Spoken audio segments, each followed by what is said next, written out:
Sometimes a single moment changes everything. On June 28, 1914, a gunshot echoed through the streets of Sarajevo, triggering a chain reaction that would ignite World War I. But was it really just an assassination? Or was this the perfect storm of political tension, secret alliances, and unintended consequences? Let's unravel the bullet that altered history forever. Before the fateful shot, Europe was already a powder keg waiting to explode. Empires like Austria-Hungary, Germany, Russia, and Britain were locked in a delicate balance, each vying for dominance. Nationalism was rising, and in the Balkans, where Serbs, Croats, and Bosnians clashed, tensions were at an all-time high. One spark was all it would take. On that summer day in 1914, Archduke Franz Ferdinand, heir to the Austro-Hungarian throne, visited Sarajevo.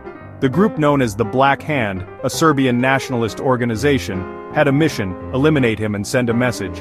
After a failed bombing earlier that day, fate intervened. The Archduke's car took a wrong turn, right in front of Gavrilo Princip, a 19-year-old assassin. One shot, one bullet. The world would never be the same.